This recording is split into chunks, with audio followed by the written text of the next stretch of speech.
नमस्कार, स्वागत है आपका एबीपी न्यूज में। आपके साथ मैं हूं अखिलेश आनंद। अब आप देखने वाले हैं वो शो जो सही मायने में आपकी यानी पब्लिक की आवाज है। हर वो आवाज जो अनसुनी रह जाती है उसे मंच देता है घंटी बजाओ।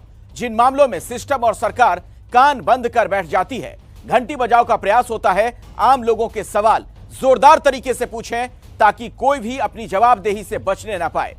चूंकि मौसम चुनाव का है तो आज घंटी बजाओ में राजनीतिक दल के घोषणा पत्र का पोस्टमार्टम होगा ताकि आपको इनकी कथनी और करनी का फर्क पता चल जाए। कांग्रेस केंद्र की बीजेपी सरकार पर लगातार हमलावर रहती है, लेकिन जिस राज्य में सत्ता में है वहां कांग्रेस की सरकार क्या जनता से किए वादे पूरी कर रही है? तो बात अगर पंजाब की हो तो कांग्रेस अब वहां एक नया दांव चल रही है। बड़ी बेशर्मी के साथ चरणजीत सिंह चन्नी के सिर्फ 111 दिनों के काम को ही कांग्रेस अपना काम बताने में जुटी है। तो क्या कैप्टन अमरिंदर कांग्रेस के सीएम नहीं थे? मतलब वोट के लिए ये राजनीतिक दल जनता को बेवकूफ क्यों बनाते हैं? अब आपकी बारी है, वोट देकर जनता के साथ छल करने वाली पार्टियों को सबक सिखाएं। रिपोर्ट देखिए और हर उस पार्टी के खिलाफ 8422-840000 पर घंटी बजाएं जिन्होंने घोषणा पत्र को बोल वचन बना दिया है।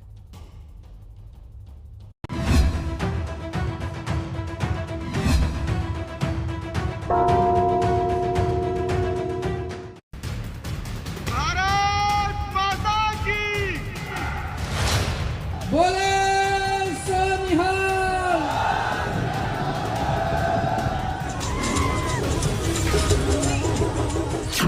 पूरे पंजाब में आज एक सुर से एक ही आवाज उठ रही है, भाजपा को जिताना है। जय श्री राम। मजबूत सरकार बनानी है, कम से कम 80 सीट चाहिए।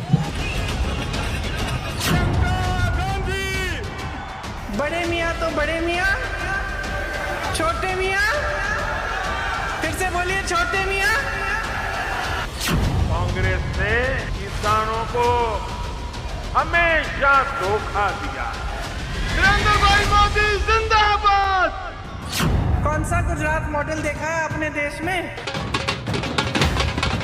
जो लोग दिल्ली में आपको घुसने नहीं देना चाहते वो आपसे वोट मांग रहे हैं। पुलिस भी इनके अंडर नहीं है, अरविंद केजरीवाल जी के अंडर। आप पंजाब आकर कौन सी सरकार चलाएंगे? प्रियंका गांधी जी कह रहे थे कि दिल्ली से जो आए हैं उनकी सरकार मत बनाना। क्या प्रियंका गांधी मोगा में रहती है? वो भी तो दिल्ली से आई थी। ऐलान करते रहते हम रोजगार पैदा करेंगे। इतने साल हो गए कोई रोजगार पैदा नहीं हुए। ये अगर करेगा तो मोदी ही करेगा।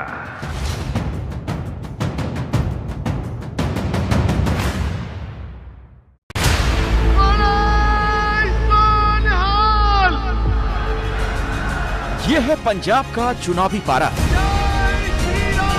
जब कांग्रेस एक बार गई तो फिर कभी लौटकर आई ही नहीं। प्रचार के आखिरी दौर में सबने पूरी ताकत झोंक दी है। कोई विकास के बारे में नहीं बोल रहा है, कोई आपकी समस्याओं के बारे में नहीं बोल रहा है।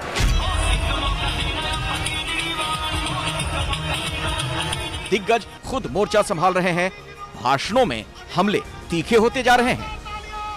ये कांग्रेस के जो मुख्यमंत्री ने जो कल बयान दिया है और जिस पर ये दिल्ली का परिवार है उनका मालिक, वो बगल में खड़े रह करके तालियां बजा रहा है। बताइए। और ये पूरे देश ने देखा है। अपने इन बयानों से ये लोग किसका अपमान कर रहे हैं? पंजाब के मुख्यमंत्री चरणजीत सिंह चन्नी के यूपी बिहार वाले बयान ने वोटिंग के ठीक पहले विपक्ष को बैठे बिठाए ऐसा मुद्दा दे दिया जिस पर पूरी कांग्रेस को सफाई देनी पड़ रही है। ये क्या करते हैं कि किसी भी चीज़ को लेके उसको घुमा के पब्लिक के सामने इस तरह से प्रेजेंट करेंगे कि भाई बहुत बड़ा अपमान हो गया। चन्नी जी क्या कह रहे थे, एक संदर्भ में बात कर रहे थे। वो बेसिकली ये कह रहे थे कि पंजाब की सरकार पंजाबियों से चलनी चाहिए। उन्होंने जिस तरह से बोला उसको थोड़ा घुमाया गया और ऐसे लगा कि वो कुछ और कह रहे हैं, लेकिन सच्चाई ये है कि वो सिर्फ ये कह रहे थे कि पंजाब की सरकार पंजाबी चलाएंगे। किसने क्या कहा और दूसरे राजनीतिक दलों ने उसे कैसे पेश किया, चुनावी मौसम में इस पर विवाद कोई नई बात नहीं। जो बात मायने रखती है वो ये कि वोट मांगने के लिए नेता या राजनीतिक दल जनता से जो वादा करते हैं उसे कितना निभाते हैं। महिलाओं को मुफ्त बस यात्रा मिलेगी। जितनी भी सरकारी बसें उनमें आपको टिकट नहीं खरीदना पड़ेगा। कि हम 1 लाख रोजगार बनाना चाहते हैं पंजाब में। सभी निवासियों को 100 दिन का रोजगार का गारंटी मिलेगा। सरकारी स्कूल में लड़कियों के लिए स्मार्टफोन और लैपटॉप मिलवाए जाएंगे। पंजाब में सत्ता में वापसी के लिए कांग्रेस ऐसे तमाम चुनावी वादों को जनता के सामने रख रही है। ये बात अलग है कि इस बार ये वादे जुबानी ही हैं, क्योंकि वोट पड़ने के 3 दिन पहले तक कांग्रेस ने अपना चुनावी घोषणा पत्र जारी नहीं किया। कहा जा रहा है कि सिद्धू और चन्नी के बीच चल रही कोल्ड वॉर के कारण लिखित घोषणा पत्र पर सहमति नहीं बन पा रही। पर पंजाब के विपक्षी दल ये सवाल भी उठा रहे हैं कि जब पुराने घोषणा पत्र में किए वादे अब तक पूरे नहीं किए गए तो नए कहां से लाएंगे। पंजाब की राजनीति में ये पहली बार हुआ था कि गुटका साहब को हाथ में पकड़ के कैप्टन अमरिंदर सिंह, जो उस टाइम पार्टी के प्रधान थे और सीएम के दावेदार थे, उन्होंने कसम खाई थी और जो मेजर वादे किए थे पंजाबियों के साथ वो था 90,000 करोड़ का किसानी कर्जा माफ करना, नंबर 1। दूसरा वादा जो बड़ा किया गया था वो था घर घर नौकरी का। तीसरा वादा था नशा मुक्त पंजाब बनाने का। और इन सबसे बड़ा जो वादा किया था वो था बेअदबियों का इंसाफ। और कांग्रेस ने इस किसी भी मुद्दे पे कुछ नहीं किया। ये तस्वीरें जनवरी 2017 की हैं, जब पूर्व प्रधानमंत्री मनमोहन सिंह की अगुवाई में कांग्रेस के आधा दर्जन नेताओं ने पंजाब के लिए अपना घोषणा पत्र जारी किया था। इस घोषणा पत्र में बड़े बड़े वादे हुए थे। किसानों की कर्ज माफी, घर घर रोजगार, बेरोजगारों के लिए 2500 रुपए महीने का भत्ता, गरीबों के लिए 5 रुपए में खाना और बिजली की दर 5 रुपए यूनिट करना। Are planning to take over the debt of every farmer in Punjab on ourselves. We have launched a program हर घर में नौकरी. We have launched a program हर घर में नौकरी. अब सवाल है कि कांग्रेस के इन वादों में से कितने पूरे हुए।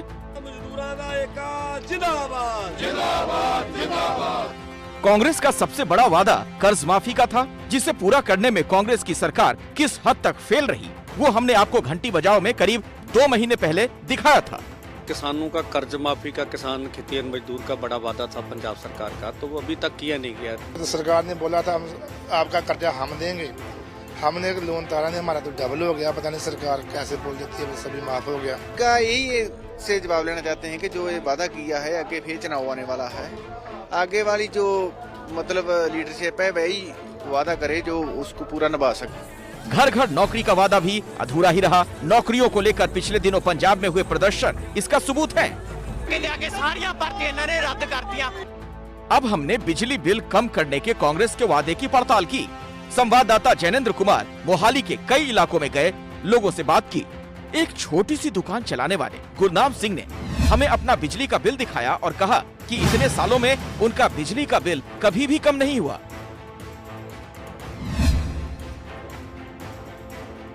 बिल कितने आते हैं आपके? 14, 15, 16, 17,000 रुपए आता है जी। कितने महीने? 2 महीने का जी। मशीन है कपड़े धोने की और एक फ्रिज है और 16, 17, 18,000 का बिल आता है। 15, 16, 17, 15, 16, 17,000 का जी। कोई बिल नहीं जी माफ करे उन्होंने। हाँ जी, कहने हैं माफ करते जी, असी गए भी थे जी उत्थे, वो कहते करे में हाँ जी, पर नहीं होया बनी जी है। इसी इलाके में रहने वाले एक और परिवार का कहना है घर में बिजली का ज्यादा इस्तेमाल नहीं होता, फिर भी बिल बहुत ज्यादा आता है। बिल का तो फिर 2 महीने का कभी 8,000, कभी 10,000, कभी 9,000 ऐसे आता है। फ्रिज है या फिर 2 लाइटें हैं 2 रूम में, एक किचन में है। पंखा तो गर्मियों में चलेगा ना, सर्दियों में तो पंखा चलेगा नहीं। यहाँ रहने वाले ज्यादातर लोगों ने ये कहा कि उन्हें कांग्रेस के 5 साल के राज में बिजली बिल में किसी तरह की राहत नहीं मिली। हालांकि कांग्रेस के इस वादे को पूरा करने के लिए चरणजीत सिंह चन्नी ने मुख्यमंत्री बनते ही घरेलू उपभोक्ताओं के लिए बिजली दरों में कटौती का ऐलान किया था। 1 नवंबर को चन्नी ने बिजली दरों में 3 रुपए की कटौती की। इसके तहत 100 यूनिट तक बिजली दर 1 रुपए 19 पैसे कर दी गई। 100 से 300 यूनिट के लिए 4 रुपए, 300 से ज्यादा यूनिट पर 5 रुपए 76 पैसे प्रति यूनिट। चन्नी का दावा है कि इस ऐलान के बाद पंजाब में बिजली देश में सबसे सस्ती है। हमारी पड़ताल में मोहाली के जगतपुरा इलाके में कुछ ऐसे लोग मिले जिनके जनवरी के बिलों में इस कटौती का असर दिखाई दिया। पहले मेरा जो बिल था घर का वो 5,000 रुपए तक आ रहा था, मोटर भी चलती है हमारी, हाँ, मतलब 2 महीने का। लेकिन इस बार जो है हमारा 1,020 रुपए बिल है। यानी बिजली का बिल कम करने के वादे पर कांग्रेस ने 4.5 साल तक कुछ नहीं किया। चुनाव के ऐन पहले ऐलान किया, जिससे कुछ लोगों को राहत मिल रही है, कुछ को नहीं। लेकिन चुनावी घोषणा पत्र में कांग्रेस ने बेरोजगारी भत्ता देने का जो वादा किया था, उसे लेकर चन्नी सरकार ने भी कुछ नहीं किया और इसीलिए युवाओं में काफी नाराजगी है। बेरोजगारी भत्ता 2500 इन्होंने वो भी नहीं किसी ने दिता है। मैं नॉलेज तो वो कुछ कोई फुलफिल नहीं हुआ है। जो 2500 कह रहे थे आप, 2500 रुपए बेरोजगारी भत्ता कुछ नहीं मिला। गरीबों और सड़कों पर रहने वाले लोगों के लिए कांग्रेस ने 5 रुपए में खाना देने का वादा किया था, लेकिन हमारी पड़ताल में कांग्रेस इस वादे को पूरा करने में भी फेल साबित हुई।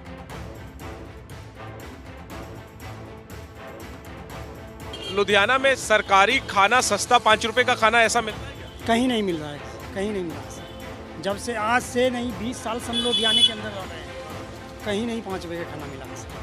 चुनावी घोषणा पत्र के अधूरे वादों को लेकर विपक्ष लगातार कांग्रेस सरकार को निशाना बना रहा है। 2 लोगों से वादे किए थे, चाहे बेरोजगारी भत्ता देना हो, कोई एक वादा, चाहे आप कह रहे हैं कि फ्री खाना देना हो, सस्ता खाना देना हो, सस्ती बिजली देनी हो, इन सभी मुद्दों पे कांग्रेस ने माना कि 4.5 साल कोई काम नहीं हुआ। उनका भी वादा पूरा नहीं हुआ। बिजली की बात करते हैं बार बार, बिजली का इन्होंने कहा था हम बनते ही सबसे पहले जो सी बिजली के महंगे बिजली के इन्होंने किए हुए हैं उनको हम बंद करेंगे, एक भी वो नहीं किया। चुनाव में वोट मांगने निकले कांग्रेस के नेता अब नए वादों का पिटारा खोल रहे हैं, लेकिन पुराने वादों का हिसाब कौन देगा? इस सवाल पर कांग्रेस के स्थानीय नेता बड़ा दिलचस्प जवाब दे रहे हैं। अहम हो जाता है इस बात को समझना कि जो पहले 4.5 साल हमारे मुख्यमंत्री थे वो एक कठपुतली की तरह अजीत डोभाल जी, अमित शाह जी और नरेंद्र मोदी जी के हाथों में खेल रहे थे और ईडी और तमाम एजेंसीज के थ्रू उनको कंट्रोल किया जा रहा था। वो पंजाब के प्रति ना उनके अंदर कुछ करने की नीयत थी और कहीं ना कहीं क्षमता की भी हमें कमी नजर आनी शुरू हो गई। उसके बाद 111 दिन की वो सरकार आई जो सरदार नवजोत सिंह सिद्धू के विजन पर चरणजीत सिंह चन्नी जी के नेतृत्व में उन्होंने ऐसी परफॉर्मेंस दी कि पंजाब ने कांग्रेसी सोच, कांग्रेसी विजन की सरकारें किस तरह चलती हैं उसका एक ट्रेलर 111 दिन में जरूर देख लिया। जो मैनिफेस्टो था कांग्रेस का, उसके ऊपर फोटो राहुल गांधी की, सोनिया गांधी की, मनमोहन सिंह जी की और कैप्टन अमरिंदर सिंह की थी। तो उनमें से तो सिर्फ एक ही फोटो बदली है जो है कैप्टन अमरिंदर सिंह की, बाकी फोटो तो ऐसा ही हैं। तो आज अगर चाहे कैप्टन अमरिंदर सिंह हो चाहे चरणजीत चन्नी हो, ये माना जाएगा कि ये उनका वादा था और वो वादा पूरा नहीं हुआ। 5 साल सत्ता में रहते हुए कांग्रेस ने पंजाब में क्या किया, क्या नहीं, ये सबसे बेहतर तरीके से जनता को पता है और अपने वोट के जरिए वो जनता सरकार के कामकाज पर पास या फेल की मुहर लगाने वाली है। देखिए, बड़ी बात, मोटी बात तो यह है कि तमाम राजनीतिक दलों का करीब करीब सत्ता चरित्र एक सा होता है। घोषणा पत्र में तमाम वादे किए जाते हैं, लेकिन सरकार में आने पर उन वादों को वो राजनीतिक दल भूल जाते हैं।